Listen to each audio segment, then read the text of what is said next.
La bella durmiente del bosque, Charles Perrault. Había una vez un rey y una reina que estaban tan afligidos por no tener hijos que no hay palabras para expresarlo. Fueron a todas las aguas termales del mundo, hicieron votos, peregrinaciones, pequeñas devociones, todo ensayaron sin resultado. Al fin, sin embargo, la reina quedó encinta y dio a luz una hija. Se hizo un hermoso bautismo. Fueron madrinas de la princesita todas las hadas que pudieron encontrarse en la región.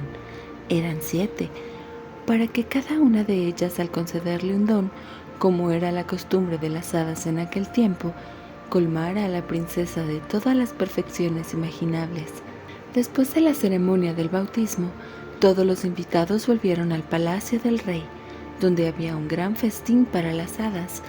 Delante de cada una de ellas habían colocado un magnífico juego de cubiertos en un estuche de oro macizo, donde había una cuchara, un tenedor y un cuchillo de oro fino, adornado con diamantes y rubíes. Cuando cada cual se estaba sentando a la mesa, vieron entrar a una hada muy vieja, que no había sido invitada, porque hacía más de 50 años que no salía de una torre, y la creían muerta o hechizada. El rey le hizo poner un cubierto, pero no había forma de darle un estuche de oro macizo como a las otras, pues solo se habían mandado hacer 7, para las 7 hadas.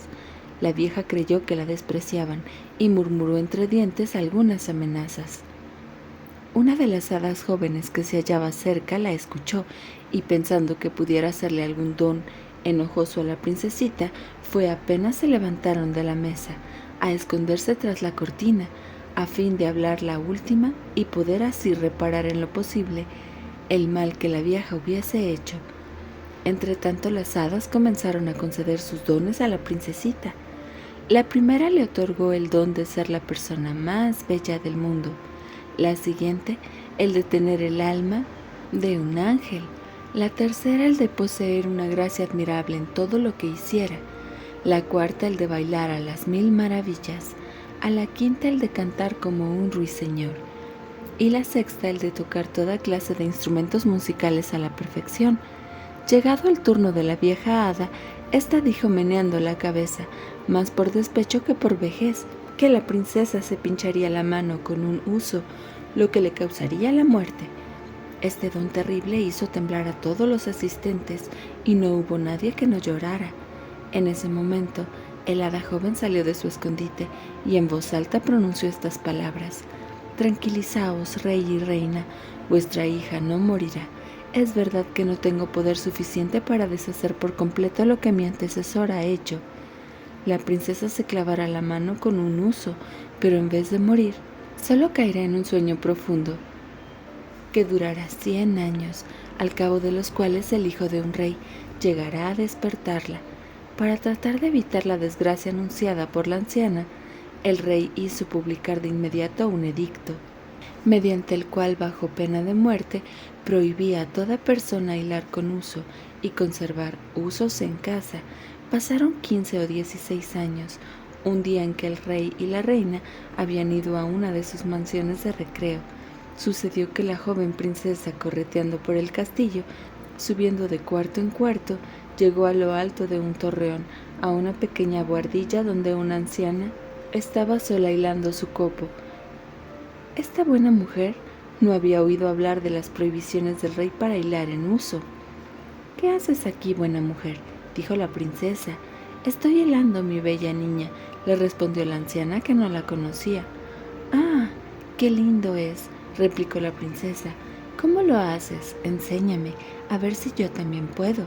No hizo más que coger el huso y, siendo muy viva y un poco atolondrada, aparte de que la decisión de las hadas así lo habían dispuesto, cuando se clavó la mano con él y cayó desmayada.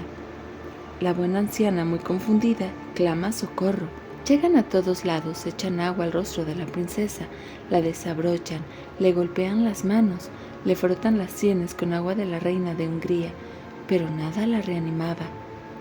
Entonces el rey, que acababa de regresar al palacio y había subido al sentir el alboroto, se acordó de la predicción de las hadas y, pensando que esto tenía que suceder, ya que ellas lo habían dicho, hizo poner a la princesa en el aposento más hermoso del palacio, sobre una cama bordada en oro y plata. Se veía tan bella que parecía un ángel, pues el desmayo no le había quitado sus vivos colores. Sus mejillas eran encarnadas y sus labios como el coral. Solo tenía los ojos cerrados, pero se le oía respirar suavemente, lo que demostraba que no estaba muerta. El rey ordenó que la dejaran dormir en reposo hasta que llegase su hora de despertar. El hada buena que le había salvado la vida al hacer que durmiera 100 años se hallaba en el reino de Mataquín, a 12.000 leguas de allí, cuando ocurrió el accidente de la princesa, pero en un instante recibió la noticia traída por un enanito que tenía botas de 7 leguas. Eran unas botas que recorrían 7 leguas en cada paso. El hada partió de inmediato, y al cabo de 1 hora la vieron llegar en un carro de fuego tirado por dragones. El rey la fue a recibir dándole la mano a la bajada del carro. Ella probó todo lo que él había hecho, pero como era muy previsora, pensó que cuando la princesa llegara a despertar se sentiría muy confundida al verse sola en este viejo palacio. Hizo lo siguiente: tocó con su varita todo lo que había en el castillo, salvo al rey y a la reina, ayas, damas de honor, mucamas, gentilhombres, oficiales, mayordomos, cocineros. Tocó también todos los caballos que estaban en las caballerizas, con los palafreneros, los grandes perros de gallinero y la pequeña Puff, la perrita de la princesa que estaba junto a ella sobre el lecho. Junto con tocarlos, se durmieron todos, para que despertaran al mismo tiempo que su ama, a fin de que estuviesen todos listos para atenderle llegado el momento. Hasta los asadores que estaban al fuego con perdices y faisanes se durmieron, y también el fuego. Todo esto se hizo en un instante. Las hadas no tardaban en realizar su tarea. Entonces el rey y la reina, luego de besar a su querida hija sin que ella despertara, salieron del castillo e hicieron publicar prohibiciones de acercarse a él, a quienquiera que fuese en todo el mundo. Estas prohibiciones no eran necesarias, pues en un cuarto de hora creció alrededor del parque tal cantidad de árboles grandes y pequeños, de zarzas y espinas entrelazadas, unas con otras, que ni hombre ni bestia habría podido pasar, de modo que ya no se divisaba sino lo alto de las torres del castillo, y esto solo de muy lejos. Nadie dudó de que esto fuese también obra del hada para que la princesa, mientras durmiera, no tuviera nada que temer de los curiosos. Al cabo de 100 años, el hijo de un rey que gobernaba en ese momento, andando de caza por esos lados, preguntó qué eran esas torres que se veían por encima de un gran bosque muy espeso. Cada cual le respondió según lo que había oído hablar. Unos decían que era un viejo castillo poblado de fantasmas, otro que los brujos de la región celebraban allí sus reuniones.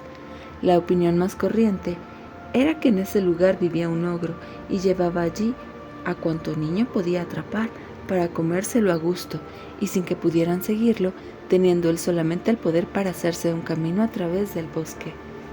El príncipe no sabía qué creer hasta que un viejo campesino tomó la palabra y le dijo: «Príncipe, hace más de 50 años le oí decir a mi padre que había en ese castillo una princesa, la más bella del mundo, que dormiría durante 100 años y sería despertada por el hijo de un rey a quien ella estaba destinada». Al escuchar este discurso, el joven príncipe se sintió enardecido. Creyó sin vacilar que él pondría fin a tan hermosa aventura e, impulsado por el amor y la gloria, resolvió investigar al instante de qué se trataba. Apenas avanzó hacia el bosque, esos enormes árboles, aquellas zarzas y espinas se apartaron para dejarlo pasar. Caminó hacia el castillo que veía al final de una gran avenida, donde penetró, pero, ante su extrañeza, vio que ninguna de esas gentes habían podido seguirlo porque los árboles se habían cerrado tras él. Continuó sin embargo su camino. Un príncipe joven y enamorado es siempre valiente. Llegó a un gran patio de entrada donde todo lo que apareció ante su vista era para helarlo de temor. Reinaba un silencio espantoso por todas partes. Se presentaba la imagen de la muerte. Era una de cuerpos tendidos de hombres y animales que parecían muertos, pero se dio cuenta por la nariz granujienta y la cara rubicunda de los guardias que solo estaban dormidos, y sus jarras, donde aún quedaban unas gotas de vino, mostraban a las claras que se habían dormido bebiendo. Atravesó un gran patio pavimentado de mármol, subió por la escalera, Llegó a la sala de los guardias que estaban formados en hilera, la carabina al hombro, roncando a más y mejor. Atravesó varias cámaras llenas de caballeros y damas, todos durmiendo, unos de pie, otros sentados. Entró en un cuarto todo dorado, donde vio sobre una cama, cuyas cortinas estaban abiertas, el más bello espectáculo que jamás imaginara. Una princesa que parecía tener 15 o 16 años, cuyo brillo resplandeciente tenía algo luminoso y divino. Se acercó temblando y en actitud de admiración se arrodilló junto a ella. Entonces, como había llegado el término del hechizo, la princesa despertó y mirándolo con ojos más tiernos de lo que una primera vista parecía permitir. «¿Eres tú, príncipe mío?», dijo ella, «bastante me has hecho esperar». El príncipe, atraído por estas palabras, y más aún por la forma en que habían sido dichas, no sabía cómo demostrarle su alegría y gratitud. Le aseguró que la amaba más que a sí mismo. Sus discursos fueron inhábiles, por ello gustaron más, poca elocuencia, mucho amor, con eso se llega lejos. Estaba más confundido que ella, y no era para menos. La princesa había tenido tiempo de soñar con lo que le diría, pues parece, aunque la historia no lo dice, que la hada buena durante tan prolongado letargo le había procurado el placer de tener sueños agradables. En fin, hacía 4 horas que hablaban, y no habían conversado ni de la mitad de las cosas que tenían que decirse. Entretanto, el palacio entero se había despertado junto con la princesa. Todos se disponían a cumplir con su tarea. Y como no todos estaban enamorados, ya se morían de hambre. La dama de honor, apremiada como los demás, le anunció a la princesa que la cena estaba servida. El príncipe ayudó a la princesa a levantarse y vio que estaba toda vestida y con gran magnificencia, pero se abstuvo de decirle que sus ropas eran de otra época y que todavía estaba gorguera. No por eso se veía menos hermosa. Pasaron a un salón de espejos y allí cenaron. Atendido por los servidores de la princesa, violines y oboes interpretaron piezas antiguas pero excelentes que ya no se tocaban desde hacía casi 100 años. Y después de la cena, sin pérdida de tiempo, el capellán los casó en la capilla del castillo y la dama de honor les cerró las cortinas. Durmieron poco. La princesa no lo necesitaba mucho y el príncipe la dejó por la mañana temprano para regresar a la ciudad, donde su padre debía estar preocupado por él. El príncipe le dijo que estando de casa se había perdido en el bosque y que había pasado la noche en la choza de un carbonero. Quizá le había dado de comer queso y pan negro. El rey, su padre, que era un buen hombre, le creyó, pero su madre no, muy convencida, y al ver que iba casi todos los días a cazar y que siempre tenía un excuso a mano cuando pasaba 2 o 3 noches fuera, ya no dudó que se trataba de algún amorío, pues vivió más de 2 años enteros con la princesa y tuvieron 2 hijos, siendo la mayor una niña cuyo nombre era Aurora y el segundo un varón a quien llamaron El Día, porque parecía aún más bello que su hermana. La reina le dijo una y otra vez a su hijo, para hacerlo confesar, que había que darse gusto en la vida, pero él no se atrevió nunca a confiarle su secreto, aunque la quería, le temía, pues era de la raza de los ogros, y el rey se había casado con ella por sus riquezas. En la corte se rumoreaba incluso que tenía inclinaciones de ogro, y que al ver pasar niños le costaba un mundo dominarse para no abalanzarse sobre ellos, de modo que el príncipe nunca quiso decirle nada. Mas cuando murió su padre, el rey, al cabo de 2 años y el príncipe se sintió el amo, declaró públicamente su matrimonio y con gran ceremonia fue a buscar a su mujer al castillo. Se le hizo un recibimiento magnífico en la capital, a donde ella entró acompañada de sus 2 hijos. Algún tiempo después el rey fue a hacer la guerra contra el emperador Cantalabute. Su vecino encargó la regencia del reino a su madre, recomendándole mucho que cuidara a su mujer y a sus hijos. Debía estar en la guerra durante todo el verano y apenas partió, la reina madre envió a su nuera y a sus 2 hijos a una casa de campo en el bosque para poder satisfacer más fácilmente sus horribles deseos. Fue allí algunos días más tarde y le dijo una noche a su mayordomo: «Mañana para la cena quiero comerme a la pequeña Aurora». «¡Ay, señora!», dijo el mayordomo, «lo quiero», y lo dijo en un tono de ogresa que desea comer carne fresca. «Y deseo comérmela con salsa, Robert». El pobre hombre, sabiendo que no podía burlarse de una ogresa, tomó su enorme cuchillo y subió al cuarto de la pequeña Aurora. Ella tenía entonces 4 años y saltando y corriendo se echó a su cuello pidiéndole caramelos. Él se puso a llorar. El cuchillo se le cayó de las manos y se fue al corral a degollar un corderito, cocinándolo con una salsa tan buena que su ama le aseguró que nunca había comido algo tan sabroso. Al mismo tiempo llevó a la pequeña Aurora donde su mujer para que la escondiera en una pieza que ella tenía al fondo del corral. 8 días después la malvada reina le dijo a su mayordomo: «Para cenar quiero al pequeño Día». Él no contestó. Habiendo resuelto engañarla como la primera vez, fue a buscar al niño y lo encontró florete en la mano, practicando esgrima con un mono muy grande, aunque solo tenía 3 años. Lo llevó donde su mujer, quien lo escondió junto con Aurora, y en vez del pequeño Día, sirvió un cabrito muy tierno que la ogresa encontró delicioso. Hasta aquí la cosa había marchado bien, pero una tarde, esta reina perversa le dijo al mayordomo: «Quiero comerme a la reina con la misma salsa que sus hijos». Esta vez el pobre mayordomo perdió la esperanza de poder engañarla nuevamente. La joven reina tenía más de 20 años, sin contar los 100 que habían dormido. Aunque hermosa y blanca, su piel era algo dura. ¿Y cómo encontrar en el corral un animal tan duro? Decidió entonces, para salvar su vida, degollar a la reina y subió a sus aposentos con la intención de terminar de una vez. Tratando de sentir furor y con el puñal en la mano, entró en la habitación de la reina. Sin embargo, no quiso sorprenderla y en forma respetuosa le comunicó la orden que había recibido de la reina madre. «Cumple con tu deber», le dijo ella, tendiendo su cuello. «Ejecuta la orden que te han dado. Iré a reunirme con mis hijos, mis pobres hijos tan queridos», pues ella los creía muertos desde que él se los había llevado sin darle explicaciones. «No, no, señora», le respondió el pobre mayordomo enternecido. «No la mataré y podrá reunirse con sus queridos hijos, pero será en mi casa donde los tengo escondidos». Y otra vez engañaré a la reina, haciéndole comer una cierva en lugar suyo. La llevó enseguida a casa de su mujer, y mientras la reina abrazaba a sus hijos, él fue a preparar una cierva que la reina comió para la cena, con el mismo apetito que si hubiera sido la joven reina. Se sentía muy satisfecha con su crueldad, preparándose para contarle al rey a su regreso que los lobos rabiosos se habían comido a su mujer y a sus 2 hijos. Una noche en que, como de costumbre, rondaba por los patios y corrales del castillo para olfatear alguna carne fresca, oyó en una sala de la planta baja al pequeño Día, que lloraba porque su madre quería pegarle por portarse mal, y escuchó también a la pequeña Aurora, que pedía perdón por su hermano.